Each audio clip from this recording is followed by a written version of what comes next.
أعوذ بالله من الشيطان الرجيم. بسم الله الرحمن الرحيم. ياسين والقرآن الحكيم إنك لمن المرسلين على صراط مستقيم. تنزيل العزيز الرحيم لتنذر قوما ما أنذر آباؤهم فهم غافلون. لقد حق القول على أكثرهم فهم لا يؤمنون. إنا جعلنا في أعناقهم أغلالا فهي إلى الأذقان فهم مقمحون. وجعلنا من بين أيديهم سدا ومن خلفهم سدا فأغشيناهم فهم لا يبصرون. وسواء عليهم أأنذرتهم أم لم تنذرهم لا يؤمنون. إنما تنذر من اتبع الذكر وخشي الرحمن بالغيب فبشره بمغفرة وأجر كريم. إنا نحن نحيي الموتى ونكتب ما قدموا وآثارهم وكل شيء أحصيناه في إمام مبين. واضرب لهم مثلا أصحاب القرية إذ جاءها المرسلون. إذ أرسلنا إليهم اثنين فكذبوهما فعززنا بثالث فقالوا إنا إليكم مرسلون. قالوا ما أنتم إلا بشر مثلنا وما أنزل الرحمن من شيء إن أنتم إلا تكذبون. قالوا ربنا يعلم إنا إليكم لمرسلون وما علينا إلا البلاغ المبين. قالوا إنا تطيرنا بكم لئن لم تنتهوا لنرجمنكم وليمسنكم منا عذاب أليم. قالوا طائركم معكم أئن ذكرتم بل أنتم قوم مسرفون. وجاء من أقصى المدينة رجل يسعى قال يا قوم اتبعوا المرسلين. اتبعوا من لا يسألكم أجرا وهم مهتدون. وما لي لا أعبد الذي فطرني وإليه ترجعون. أأتخذ من دونه آلهة إن يردني الرحمن إن يردني الرحمن بضر لا تغن عني شفاعتهم شيئا ولا ينقذون إني إذا لفي ضلال مبين إني آمنت بربكم فاسمعون قيل ادخل الجنة قال يا ليت قومي يعلمون بما غفر لي ربي وجعلني من المكرمين وما أنزلنا على قومه من بعده من جند من السماء وما كنا منزلين إن كانت إلا صيحة واحدة فإذا هم خامدون يا حسرة على العباد ما يأتيهم من رسول إلا كانوا به يستهزئون ألم يروا كم أهلكنا قبلهم من القرون أنهم إليهم لا يرجعون وإن كل لما جميع لدينا محضرون وآية لهم الأرض الميتة أحييناها وأخرجنا منها حبا فمنه يأكلون وجعلنا فيها جنات من نخيل وأعناب وفجرنا فيها من العيون ليأكلوا من ثمره وما عملته أيديهم أفلا يشكرون سبحان الذي خلق الأزواج كلها مما تنبت الأرض ومن أنفسهم ومما لا يعلمون وآية لهم الليل نسلخ منه النهار فإذا هم مظلمون والشمس تجري لمستقر لها ذلك تقدير العزيز العليم والقمر قدرناه منازل حتى عاد كالعرجون القديم لا الشمس ينبغي لها أن تدرك القمر ولا الليل سابق النهار وكل في فلك يسبحون وآية لهم أنا حملنا ذريتهم في الفلك المشحون وخلقنا لهم من مثله ما يركبون وإن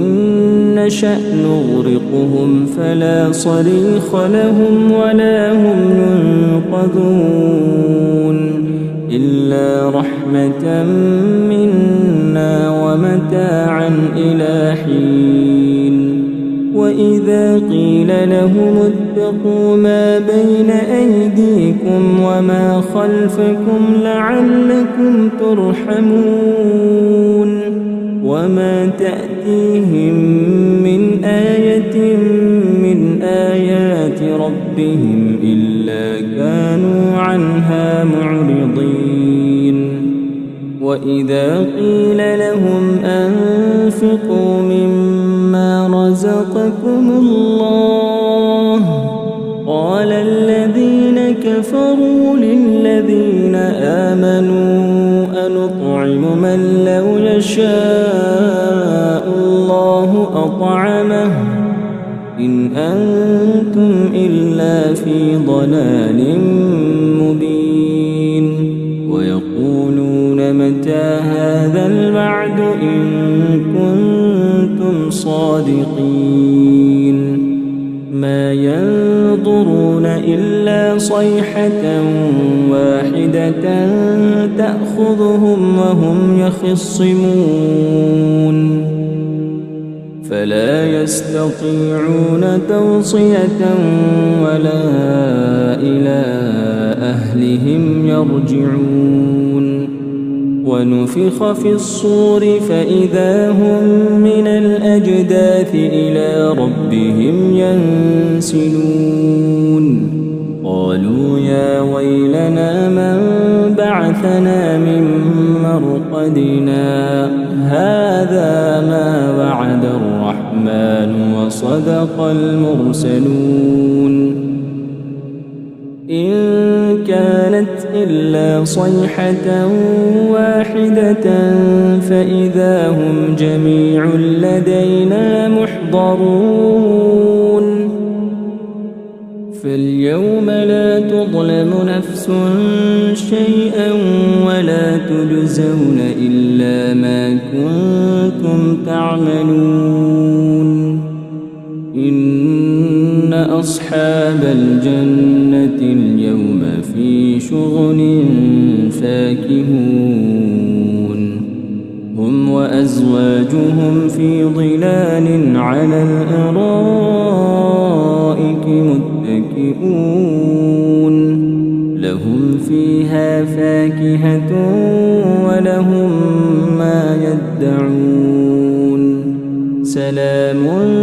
قولا من رب رحيم وامتازوا اليوم أيها المجرمون ألم أعهد إليكم يا بني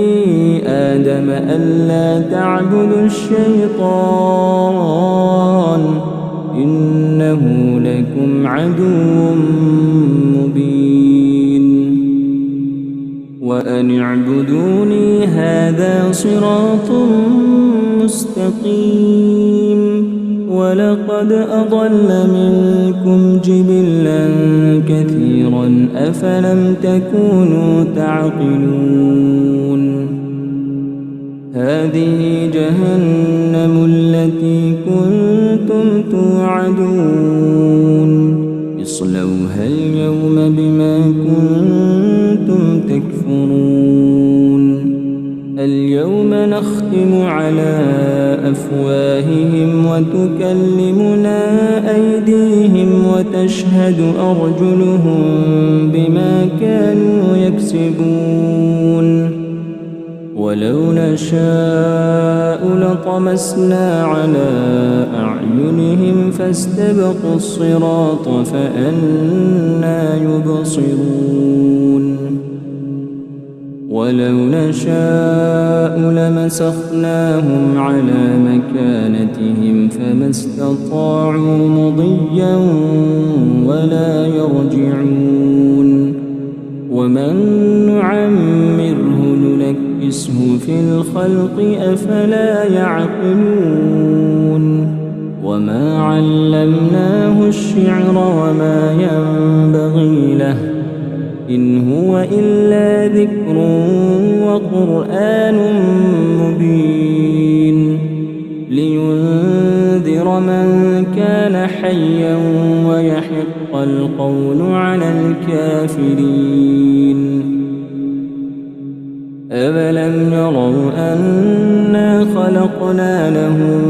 مِّمَّا عَمِلَتْ أَيْدِينَا أَنْعَامًا فَهُمْ لَهَا مَالِكُونَ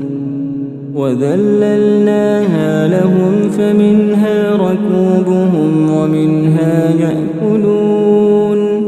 وَلَهُمْ فِيهَا مَنَافِعُ وَمَشَارِبُ أَفَلَا يَشْكُرُونَ وَاتَّخَذُوا مِن دُونِ اللَّهِ آلِهَةً لَّعَلَّهُمْ يُنصَرُونَ لَا يَسْتَطِيعُونَ نَصْرَهُمْ وَهُمْ لَهُمْ جُندٌ مُّحْضَرُونَ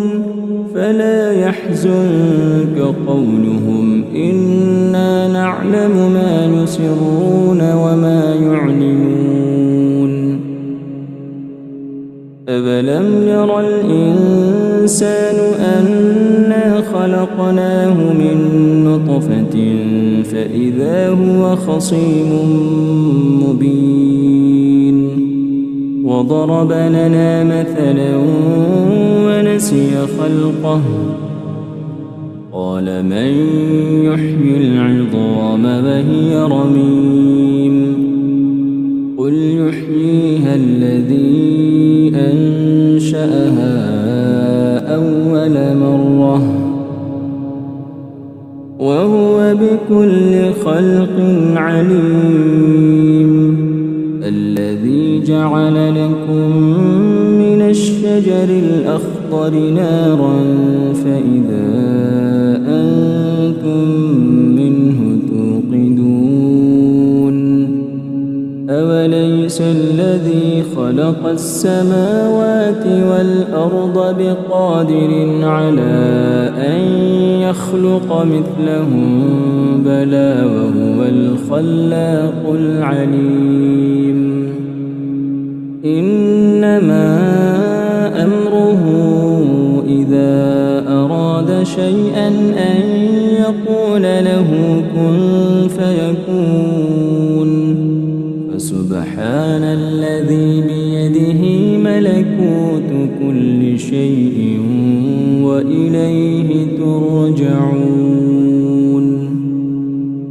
أعوذ بالله من الشيطان الرجيم بسم الله الرحمن الرحيم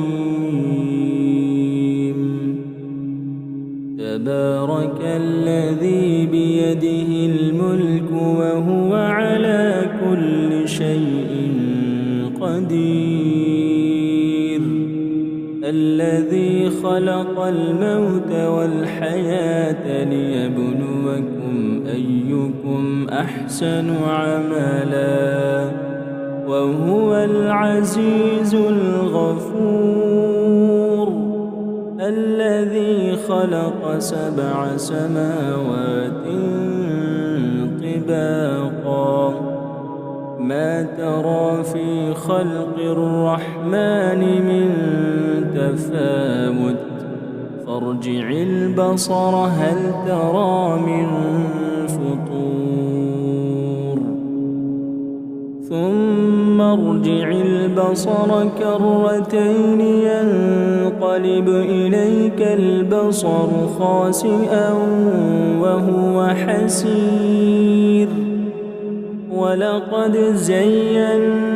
السماء الدنيا بمصابيح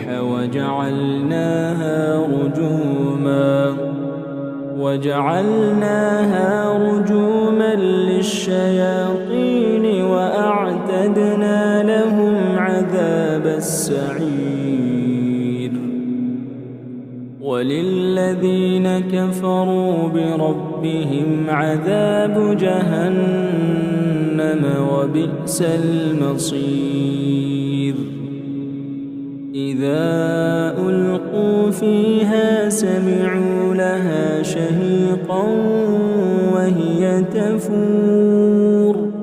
تكاد تميز من الغيظ كلما ألقي فيها فوج سألهم خزنتها ألم يأتكم نذير قالوا بلى قد جاءنا نذير فكذبنا وقلنا ما نزل الله من شيء إن أنتم إلا في ضلال كبير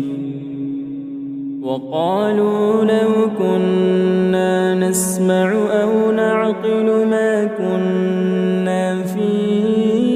أصحاب السعير فاعترفوا بذنبهم فسحقا لأصحاب السعير إن الذين يخشون ربهم بالغيب لهم مغفرة وأجر كبير وأسروا قولكم أو اجهروا به إنه عليم بذات الصدور ألا يعلم من خلق وهو اللطيف الخبير هو الذي جعل لكم الأرض ذلولا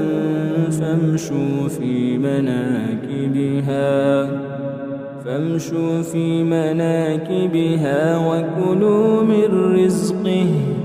وإليه النشور أأمنتم من في السماء أن يخسف بكم الأرض فإذا هي تمور أم أمنتم من في السماء أن يرسل عليكم حاصبا فستعلمون كيف نذير ولقد كذب الذين من قبلهم فكيف كان نكير أولم يروا إلى الطير فوقهم صافات ويقبض ما يمسكهن إلا الرحمن إنه بكل شيء بصير أمن هذا الذي هو جند لكم ينصركم من دون الرحمن إن الكافرون إلا في غرور أمن هذا الذي يرزقكم إن أمسك رزقه بل لجوا في عتو ونفور أفمن يمشي مكبا على وجهه أهدى أمن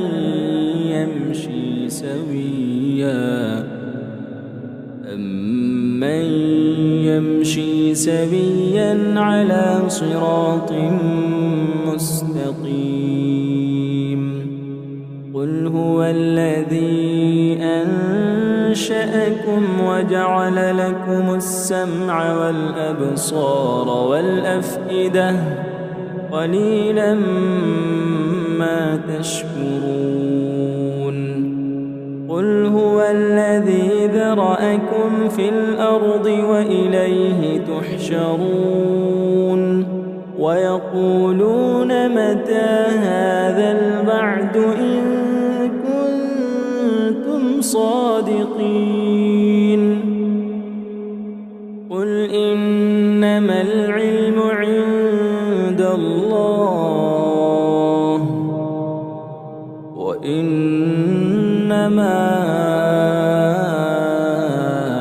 أنا نذير مبين فلما رأوه زلفة سيئت وجوه الذين كفروا وقيل هذا الذي كنتم به تدعون قل أرأيتم إن أهلكني الله ومن معي أو رحمنا فمن يجير الكافرين من عذاب أليم قل هو الرحمن آمنا به وعليه توكلنا ستعلمون من هو في ضلال مبين قل أرأيتم إن أصبح ماؤكم غورا فمن يأتيكم بماء معين أعوذ بالله من الشيطان الرجيم بسم الله الرحمن الرحيم الرحمن علم القرآن خلق الإنسان علمه البيان الشمس والقمر بحسبان والنجم والشجر يسجدان والسماء رفعها ووضع الميزان ألا تطغوا في الميزان وأقيموا الوزن بالقسط ولا تخسروا الميزان والأرض وضعها للأنام فيها فاكهة والنخل ذات الأكمام والحب ذو العصف والريحان فبأي آلاء ربكما تكذبان خلق الإنسان من صلصال كالفخار وخلق الجان من مارج من نار فبأي آلاء ربكما تكذبان رب المشرقين ورب المغربين فبأي آلاء ربكما تكذبان مرج البحرين يلتقيان بينهما برزخ لا يبغيان فبأي آلاء ربكما تكذبان يخرج منهما اللؤلؤ والمرجان فبأي آلاء ربكما تكذبان وله الجوار المنشآت في البحر كالأعلام فبأي آلاء ربكما تكذبان كل من عليها فان ويبقى وجه ربك ذو الجلال والإكرام فبأي آلاء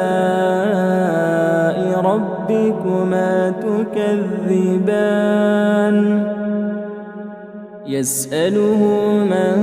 في السماوات والأرض كل يوم هو في شأن فبأي آلاء ربكما تكذبان سنفرغ لكم أيها الثقلان فبأي آلاء ربكما تكذبان يا معشر الجن والإنس إن استطعتم أن تنفذوا من أقطار السماوات والأرض فانفذوا لا تنفذون إلا بسلطان فبأي آلاء ربكما تكذبان يرسل عليكما شواظ من نار ونحاس فلا تنتصران فبأي آلاء ربكما تكذبان فإذا انشقت السماء فكانت وردة كالدهان فبأي آلاء ربكما تكذبان فيومئذ لا يسأل عن ذنبه إنس ولا جان فبأي آلاء ربكما تكذبان يعرف المجرمون بسيماهم فيؤخذ بالنواصي والأقدام فبأي آلاء ربكما تكذبان هذه جهنم التي يكذب بها المجرمون يطوفون بينها وبين حميم آن فبأي آلاء ربكما تكذبان ولمن خاف مقام ربه جنتان فبأي آلاء ربكما تكذبان ذواتا أفنان فبأي آلاء ربكما تكذبان فيهما عينان تجريان فبأي آلاء ربكما تكذبان فيهما من كل فاكهة زوجان فبأي آلاء ربكما تكذبان متكئين على فرش بطائنها من استبرق وجنى الجنتين دان فبأي آلاء ربكما تكذبان فيهن قاصرات الطرف لم يطمثهن إنس قبلهم ولا جان فبأي آلاء ربكما تكذبان كأنهن الياقوت والمرجان فبأي آلاء ربكما تكذبان هل جزاء الإحسان إلا الإحسان فبأي آلاء ربكما تكذبان ومن دونهما جنتان فبأي آلاء ربكما تكذبان مدهامتان فبأي آلاء ربكما تكذبان فيهما عينان نضاختان فبأي آلاء ربكما تكذبان فيهما فاكهة ونخل ورمان فبأي آلاء ربكما تكذبان فيهن خيرات حسان فبأي آلاء ربكما تكذبان حور مقصورات في الخيام فبأي ربكما تكذبان لم يطمثهن إنس قبلهم ولا جان فبأي آلاء ربكما تكذبان متكئين على رفرف خضر وعبقري حسان فبأي آلاء ربكما تكذبان تبارك اسم ربك ذي الجلال والإكرام أعوذ بالله من الشيطان الرجيم بسم الله الرحمن الرحيم إذا وقعت الواقعة ليس لوقعتها كاذبة خافضة رافعة إذا رجت الأرض رجا وبست الجبال بسا فكانت هباء منبثا وكنتم أزواجا ثلاثة فأصحاب الميمنة ما أصحاب الميمنة وأصحاب المشأمة ما أصحاب المشأمة والسابقون السابقون أولئك المقربون في جنات النعيم ثلة من الأولين وقليل من الآخرين على سرر موضونة متكئين عليها متقابلين يطوف عليهم ولدان مخلدون بأكواب وأباريق وكأس من معين لا يصدعون عنها ولا ينزفون وفاكهة مما يتخيرون ولحم طير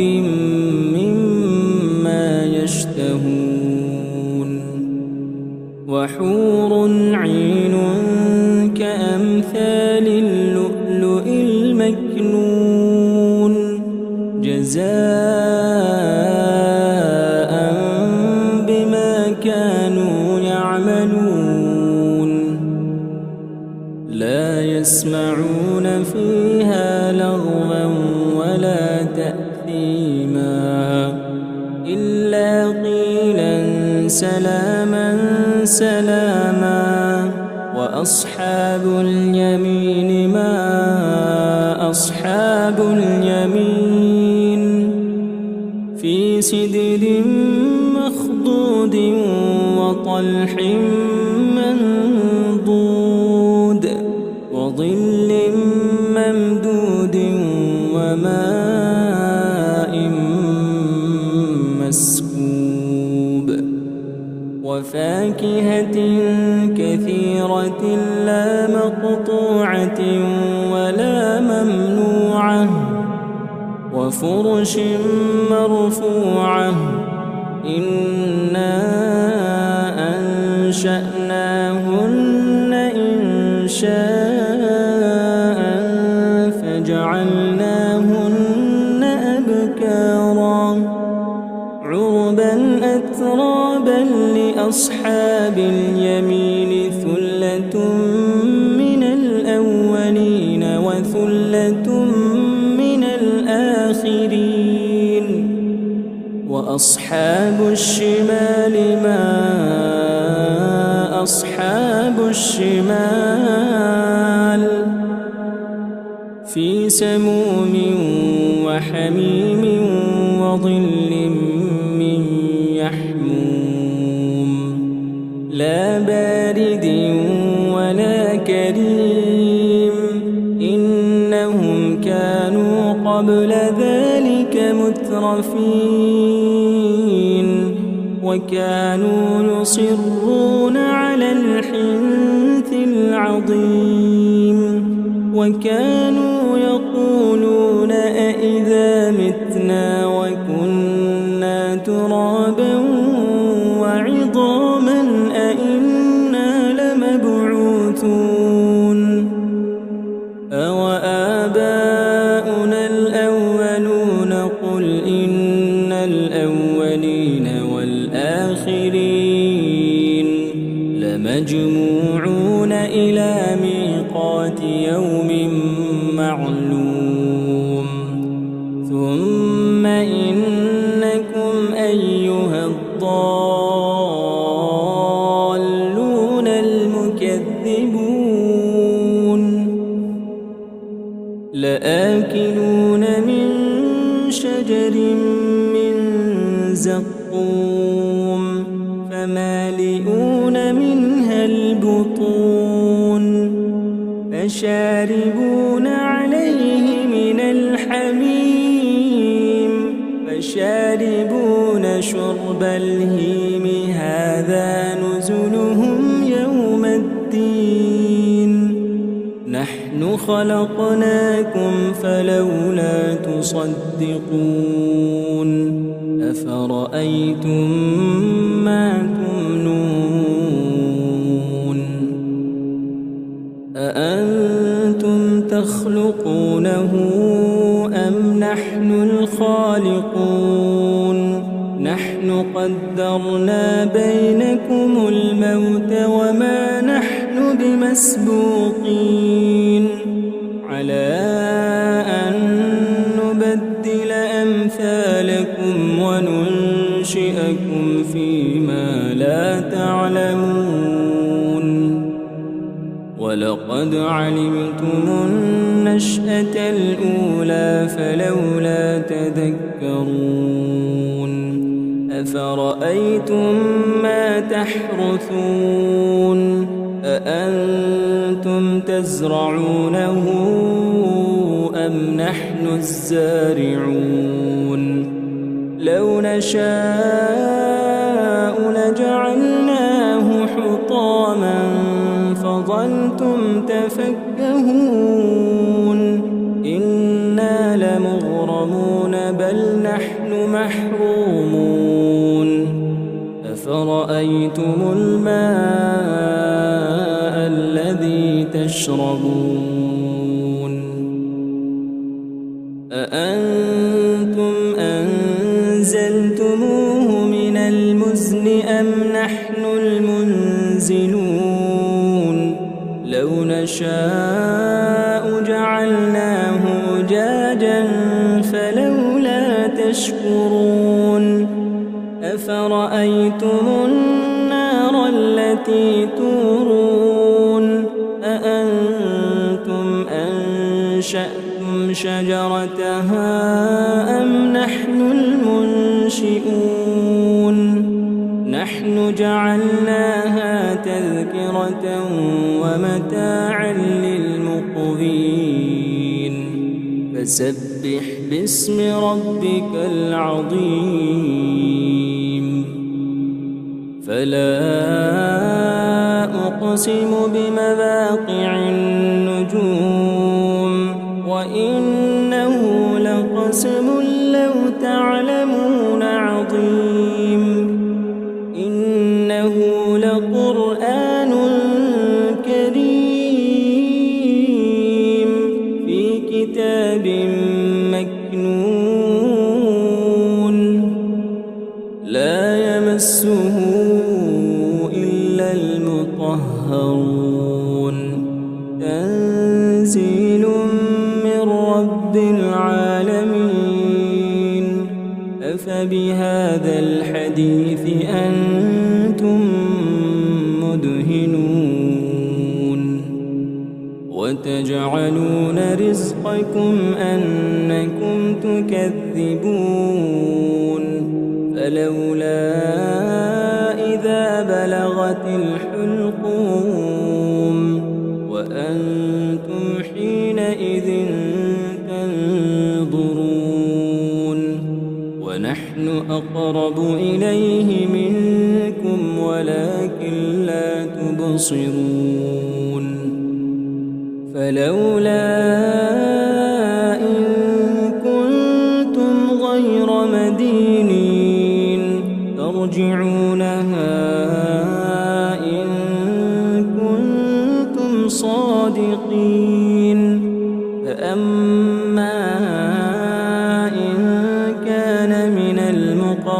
المقربين فروح وريحان وجنة نعيم وأما إن كان من أصحاب اليمين فسلام لك من أصحاب اليمين وأما إن كان من المكذبين الضالين فنزل من حميم وتصلية جحيم إن هذا لهو حق اليقين فسبح باسم ربك العظيم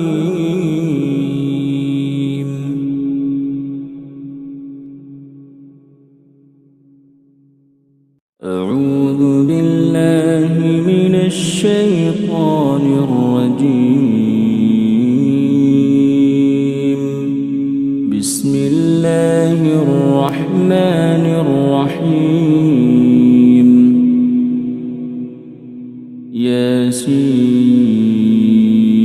ياسين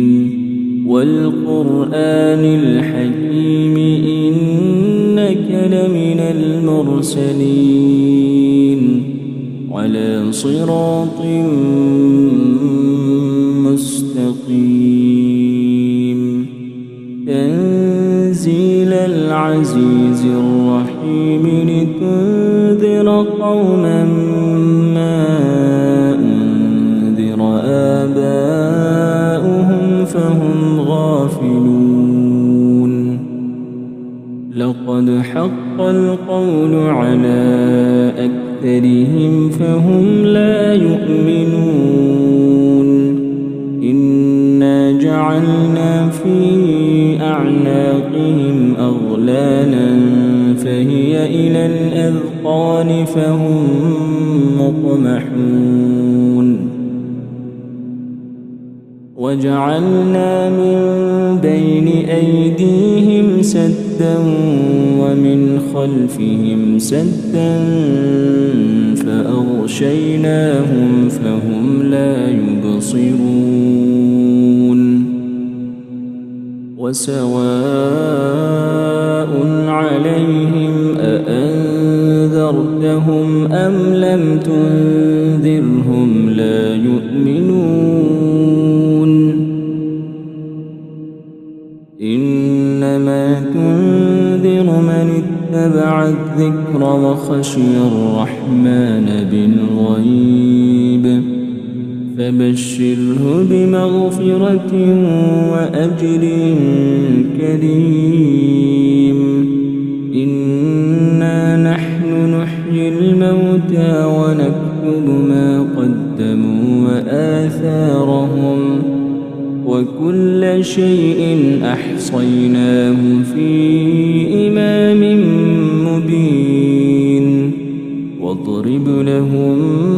مثلا أصحاب القرية إذ جاءها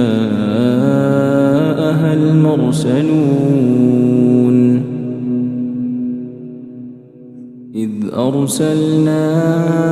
إليهم 2 فكذبوهما فعززنا ب3 فقالوا إنا إليكم مرسلون قالوا ما أنتم إلا بشر مثلنا وما أنزل الرحمن من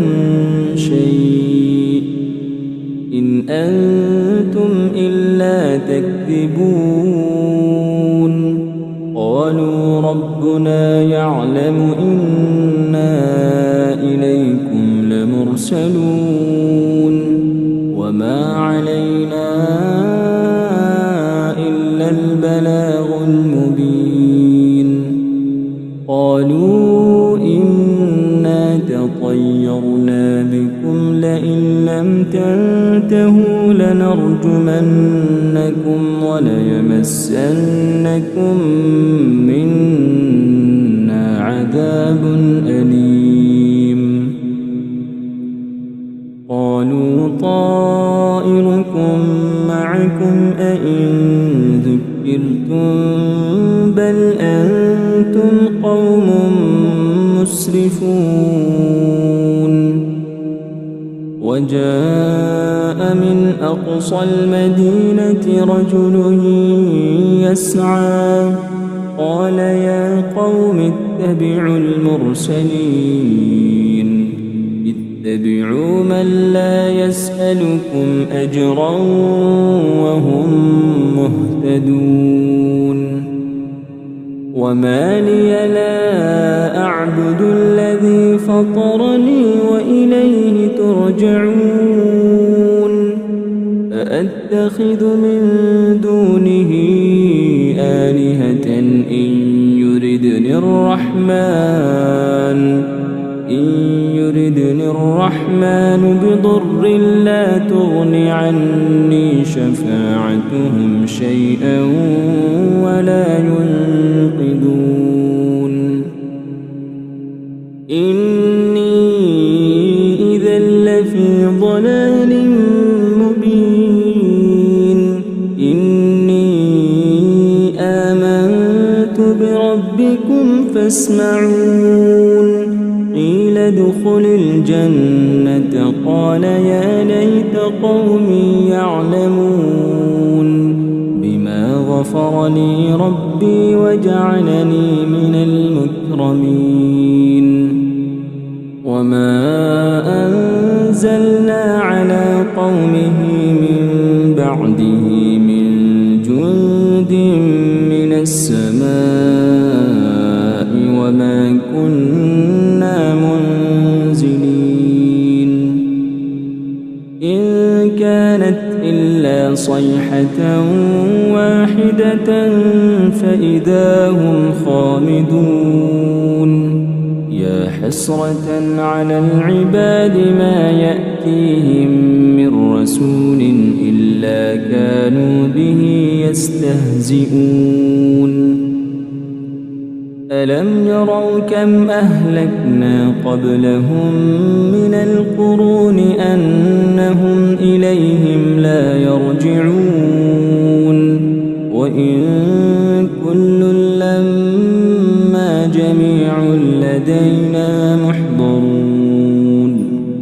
وآية لهم الأرض الميتة أحييناها وأخرجنا منها حبا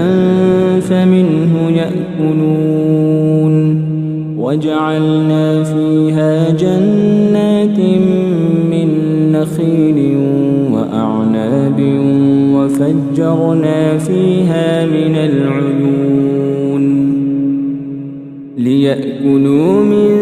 ثمره وما عملته أيديهم أفلا يشكرون سبحان الذي خلق الأزواج كلها مما تنبت الأرض ومن أنفسهم ومما لا يعلمون وآية لهم الليل نسلخ منه النهار فإذا هم مظلمون والشمس تجري لمستقر لها ذلك تقدير العزيز العليم والقمر قدرناه منازل حتى عاد كالعرجون القديم لا الشمس ينبغي لها أن تدرك القمر ولا الليل سابق النهار وكل في فلك يسبحون وآية لهم أنا حملنا ذريتهم في الفلك المشحون وخلقنا لهم من مثله ما يركبون وإن نشأ نغرقهم فلا صريخ لهم ولا هم ينقذون إلا رحمة منا ومتاعا إلى حين وإذا قيل لهم اتقوا ما بين أيديكم وما خلفكم لعلكم ترحمون وما تأتيهم من آية من آيات ربهم إلا كانوا عنها معرضين وإذا قيل لهم أنفقوا مما رزقكم الله قال الذين كفروا للذين آمنوا أنطعم من لو يشاء الله أطعمه إن أنتم إلا في ضلال مبين ويقولون متى هذا الوعد إن كنتم صادقين ما ينظرون إلا صيحة واحدة تأخذهم وهم يخصمون فلا يستطيعون توصية ولا إلى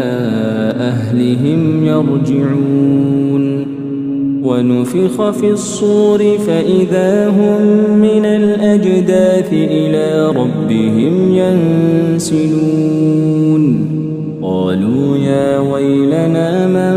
بعثنا من مرقدنا هذا ما وعد الرحمن وصدق المرسلون إن كانت إلا صيحة واحدة فإذا هم جميع لدينا محضرون فاليوم لا تظلم نفس شيئا ولا تجزون إلا ما كنتم تعملون إن أصحاب الجنة اليوم في شغل فاكهون هم وأزواجهم في ظلال على الأرائك متكئون لهم فيها فاكهة ولهم ما يدعون سلام قولا من رب رحيم وامتازوا اليوم أيها المجرمون ألم أعهد إليكم يا بني آدم ألا تعبدوا الشيطان إنه لكم عدو مبين وأن اعبدوني هذا صراط مستقيم ولقد أضل منكم جبلا كثيرا أفلم تكونوا تعقلون هذه جهنم التي كنتم توعدون اصلوها اليوم بما كنتم تكفرون اليوم نختم على أفواههم وتكلمنا أيديهم وتشهد أرجلهم بما كانوا يكسبون ولو نشاء لطمسنا على أعينهم فاستبقوا الصراط فأنى يبصرون ولو نشاء لمسخناهم على مكانتهم فما استطاعوا مضيا ولا يرجعون ومن نعمره ننكسه في الخلق أفلا يعقلون وما علمناه الشعر وما ينبغي له إن هو إلا ذكر وقرآن مبين لينذر من كان حيا ويحق القول على الكافرين أولم يروا أنا خلقنا لهم مما عملت أيدينا أنعاما فهم لها مالكون وذللناها لهم فمنها ركوبهم ومنها يأكلون ولهم فيها منافع ومشارب أفلا يشكرون واتخذوا من دون الله آلهة لعلهم ينصرون لا يستطيعون نصرهم وهم لهم جند محضرون فلا يحزنك قولهم إنا نعلم ما يسرون وما يعلنون أفلم ير الإنسان أنا خلقناه من نطفة فإذا هو خصيم مبين وضرب لنا مثلا ونسي خلقه قال من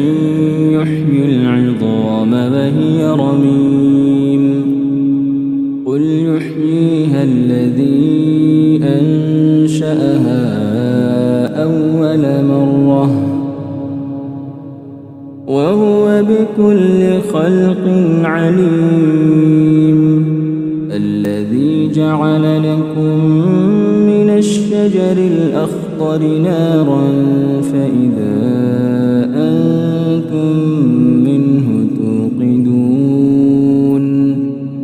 أوليس الذي خلق السماوات والأرض بقادر على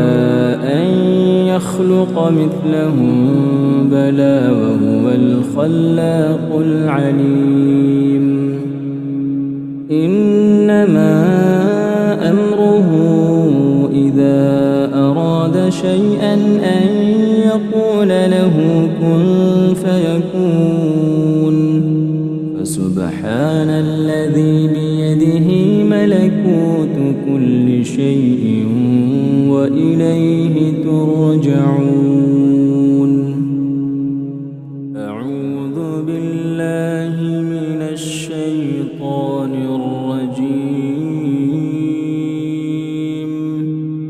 بسم الله الرحمن الرحيم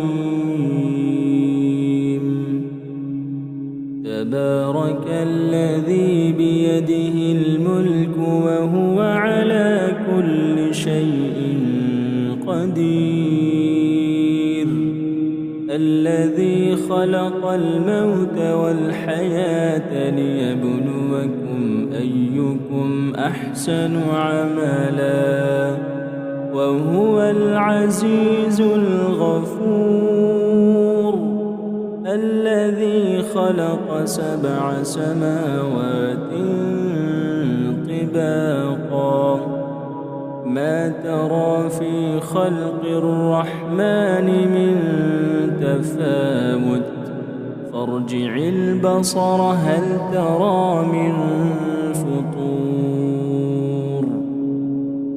ثم ارجع البصر كرتين ينقلب إليك البصر خاسئا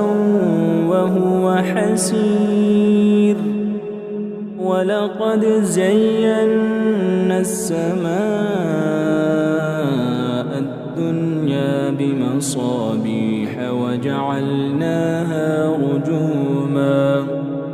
وجعلناها رجوما للشياطين وأعتدنا لهم عذاب السعير وللذين كفروا بربهم عذاب جهنم وبئس المصير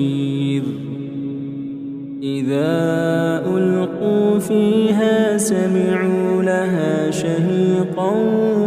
وهي تفور تكاد تميز من الغيظ كلما ألقي فيها فوج سألهم خزنتها ألم يأتكم نذير قالوا بلى قد جاءنا نذير فكذبنا وقلنا ما نزل الله من شيء إن أنتم إلا في ضلال كبير وقالوا لو كنا نسمع أو نعقل ما كنا في أصحاب السعير فاعترفوا بذنبهم فسحقا لأصحاب السعير إن الذين يخشون ربهم بالغيب لهم مغفرة وأجر كبير وأسروا قولكم أو اجهروا به إنه عليم بذات الصدور ألا يعلم من خلق وهو اللطيف الخبير هو الذي جعل لكم الأرض ذلولا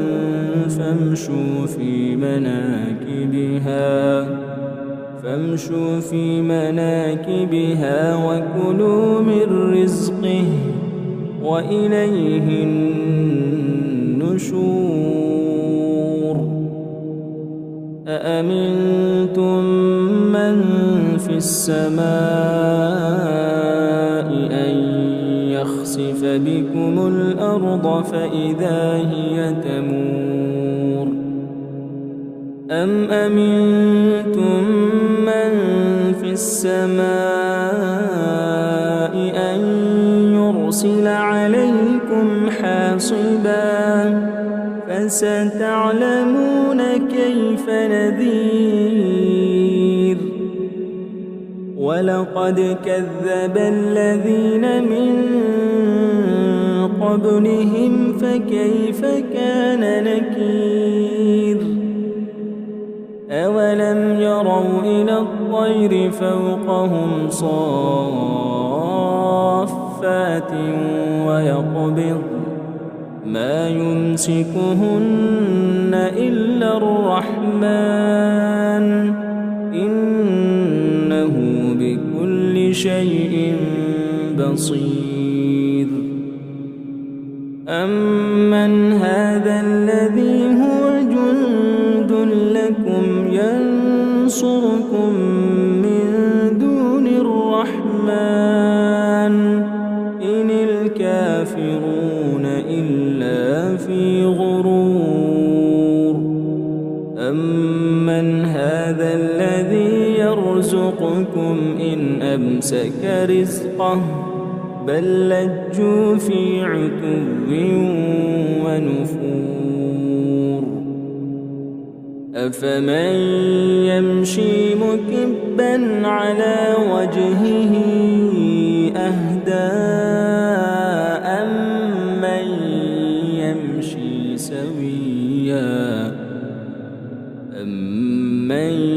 يمشي سويا على صراط مستقيم قل هو الذي أنشأكم وجعل لكم السمع والأبصار والأفئدة قليلا ما تشكرون قل هو الذي ذرأكم في الأرض وإليه تحشرون ويقولون متى هذا الوعد إن كنتم صادقين قل إنما العلم عند الله وإنما أنا نذير مبين فلما رأوه زلفة سيئت وجوه الذين كفروا وقيل هذا الذي كنتم به تدعون قل أرأيتم إن أهلكني الله ومن معي أو رحمنا فمن يجير الكافرين من عذاب أليم قل هو الرحمن آمنا به وعليه توكلنا فستعلمون من هو في ضلال مبين قل أرأيتم إن أصبح ماؤكم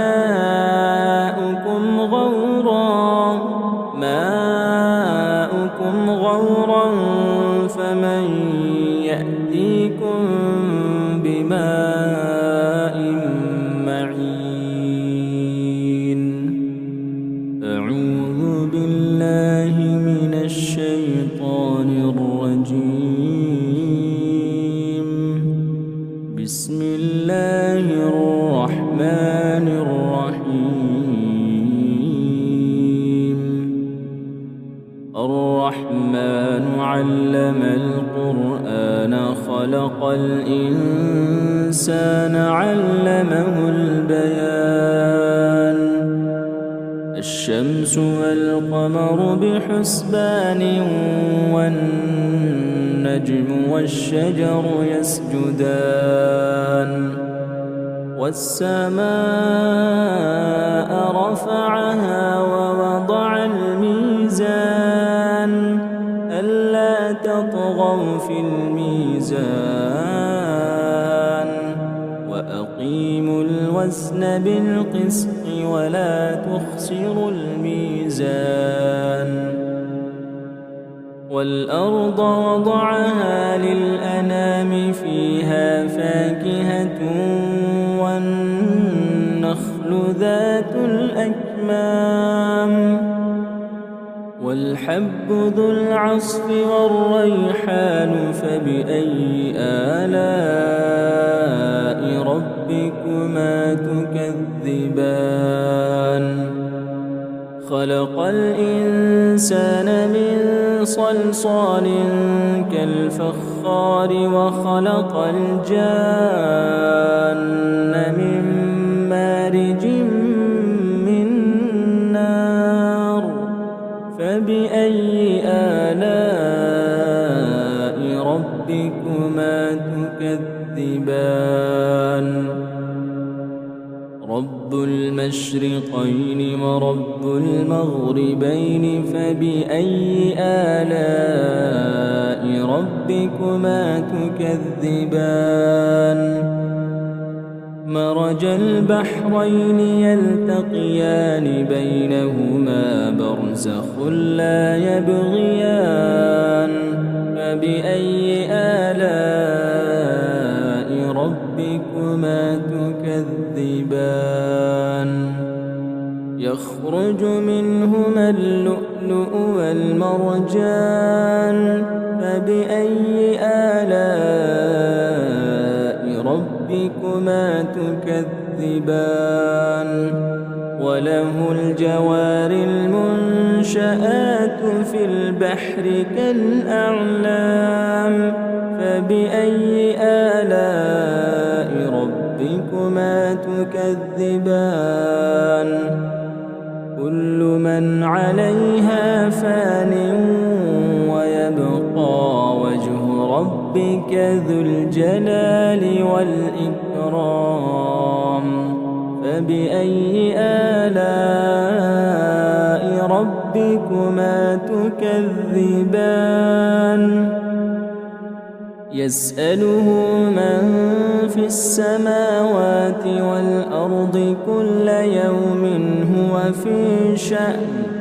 فبأي آلاء ربكما تكذبان سنفرغ لكم أيها الثقلان فبأي آلاء ربكما تكذبان يا معشر الجن والإنس إن استطعتم أن تنفذوا من أقطار السماوات والأرض فانفذوا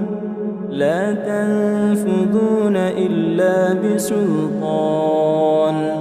فبأي آلاء ربكما تكذبان يرسل عليكما شواظ من نار ونحاس فلا تنتصران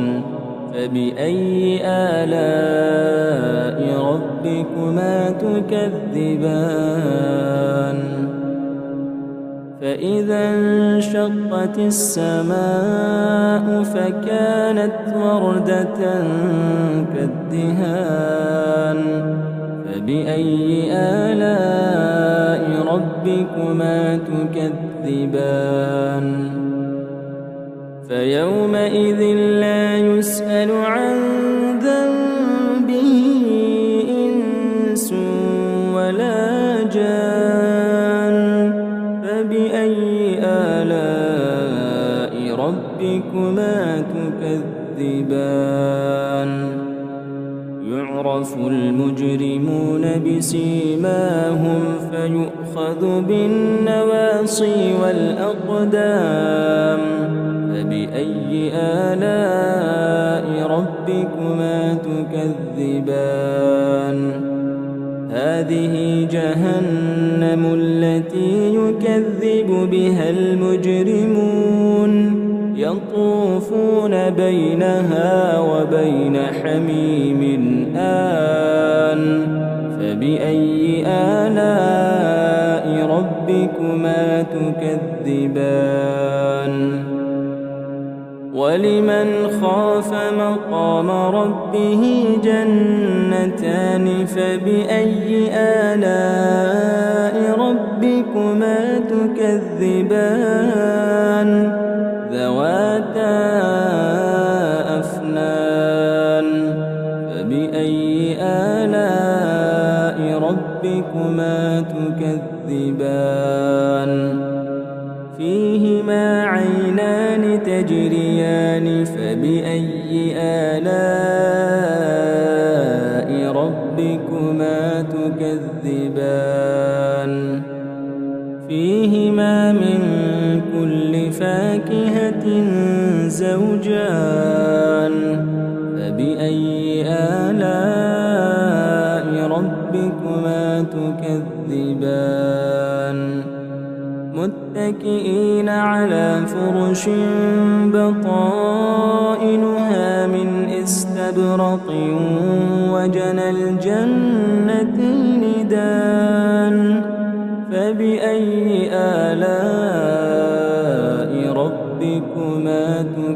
تكذبان فيهن قاصرات الطرف لم يطمثهن إنس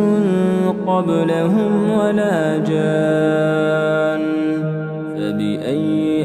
آلاء ربكما تكذبان كأنهن الياقوت والمرجان فبأي آلاء ربكما تكذبان هل جزاء الإحسان إلا الإحسان فبأي آلاء ربكما تكذبان ومن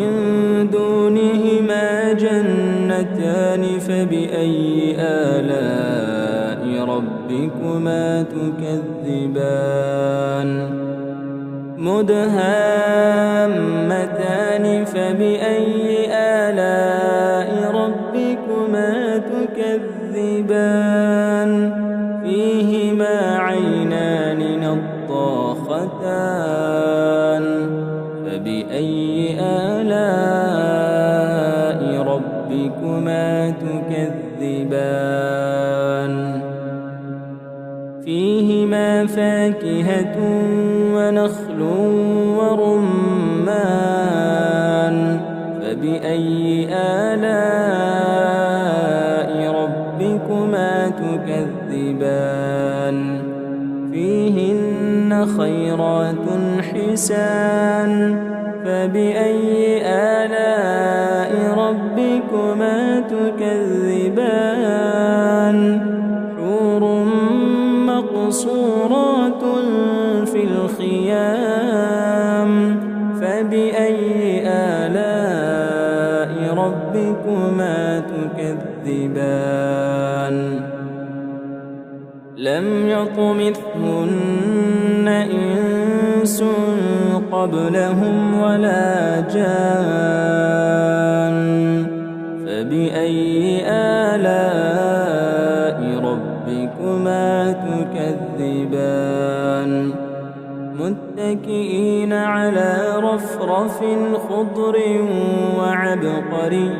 حسان فبأي آلاء ربكما تكذبان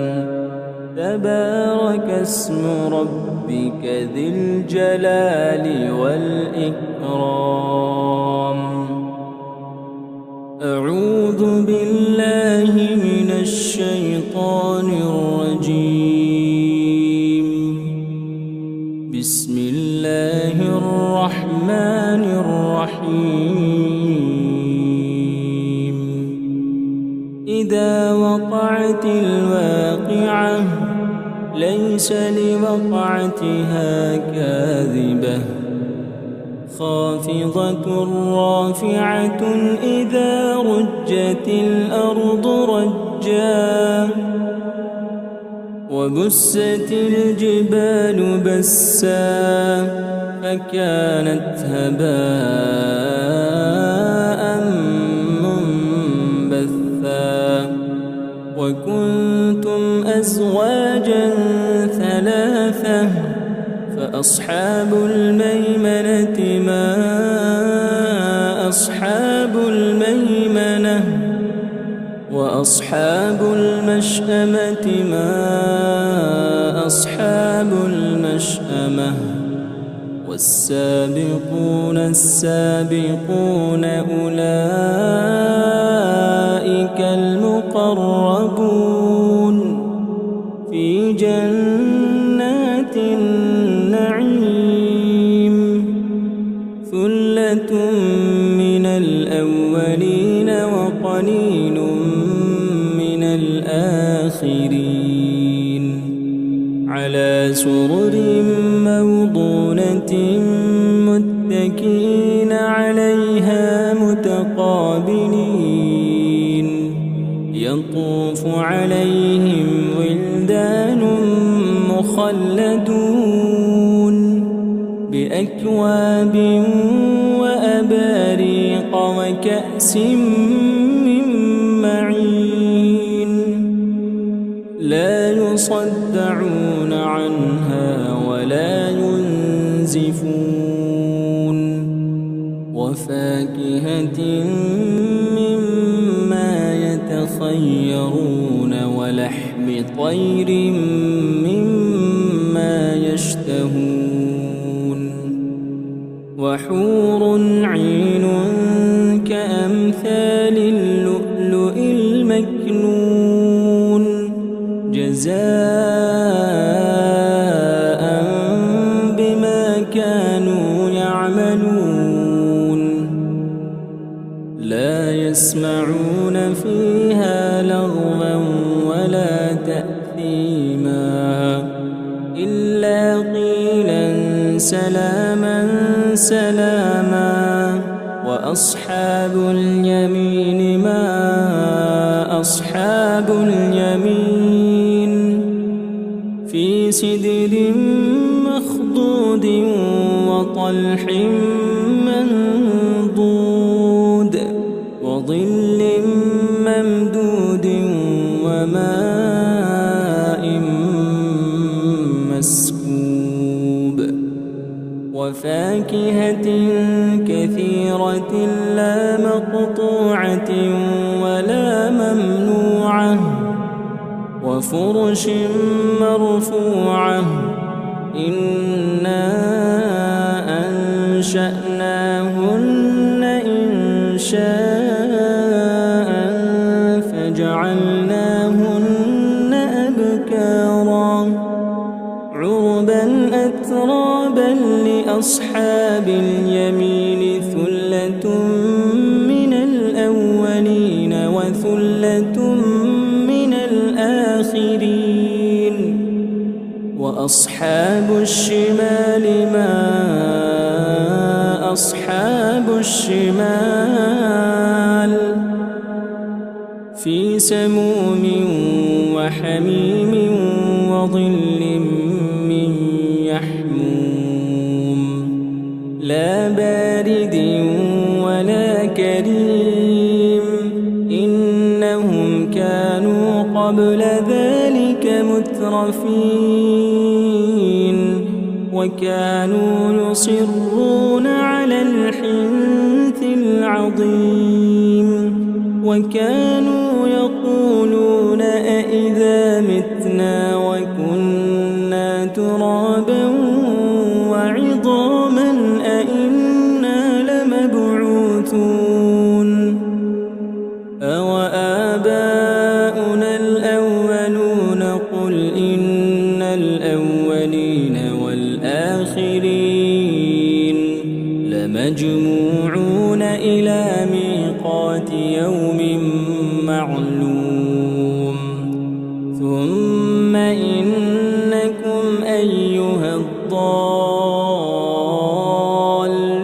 المكذبون لآكلون من شجر من زقوم فمالئون منها البطون فشاربون عليه من الحميم فشاربون شرب الهيم هذا نزلهم يوم الدين نحن خلقناكم فلولا تصدقون أفرأيتم ما تمنون أأنتم تخلقونه أم نحن الخالقون نحن قدرنا بينكم الموت وما نحن بمسبوقين على أن نبدل أمثالكم وننشئكم فيما لا تعلمون ولقد علمتم النشأة الأولى فلولا تذكرون أفرأيتم ما تحرثون أأنتم تزرعونه أم نحن الزارعون لو نشاء لجعلناه حطاما فظلتم تفكهون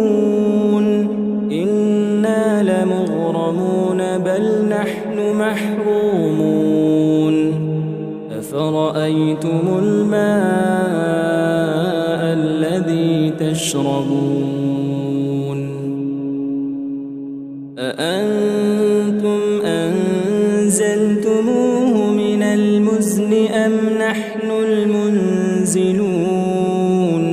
لو نشاء جعلناه أجاجا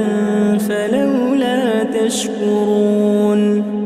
أفرأيتم النار التي تورون أأنتم أنشأتم شجرتها أم نحن المنشئون نحن جعلناها تذكرة ومتاعا للمقوين فسبح باسم ربك العظيم فلا أقسم بمواقع النجوم وإنه لقسم لو تعلمون عظيم إنه لقرآن كريم في كتاب مكنون لا يمسه إلا المطهرون تنزيل من رب العالمين أفبهذا الحديث أنتم مدهنون وتجعلون رزقكم أنكم تكذبون فلولا إذا بلغت الحلقوم وأنتم حينئذ تنظرون ونحن أقرب إليه منكم ولكن لا تبصرون فلولا إن كنتم غير مدينين ترجعونها إن كنتم صادقين فأما إن كان من المقربين فروح وريحان وجنة نعيم وأما إن كان من أصحاب اليمين فسلام لك من أصحاب اليمين وأما إن كان من المكذبين الضالين